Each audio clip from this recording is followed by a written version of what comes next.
Many people have noticed something curious about Stoicism today. If you look at Stoic communities online, or the audience for Stoic books and videos, you often see far more men than women engaging with the philosophy.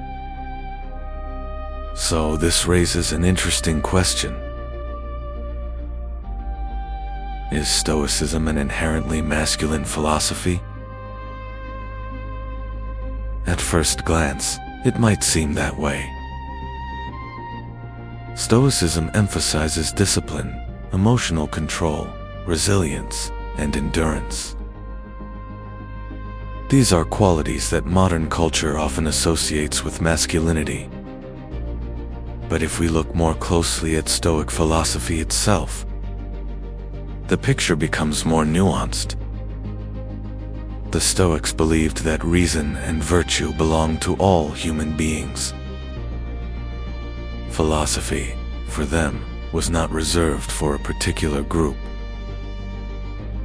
It was a guide for anyone who wanted to live a good and rational life. The Stoic teacher Musonius Rufus even argued that women should study philosophy, just as men do, because both are capable of developing virtue and wisdom. In other words, Stoicism was never meant to be a philosophy of masculinity. It was meant to be a philosophy of inner mastery, the ability to examine our judgments, control our reactions,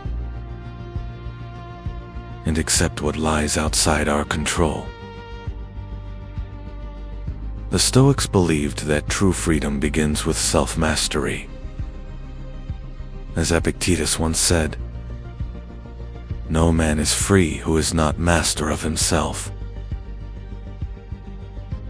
This idea applies not to one gender, but to every human being. So perhaps Stoicism appears masculine today, not because the philosophy itself is masculine,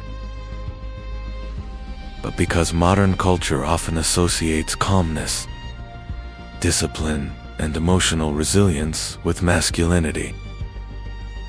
For the Stoics, however, these were simply human virtues, qualities that help anyone live a wiser and steadier life.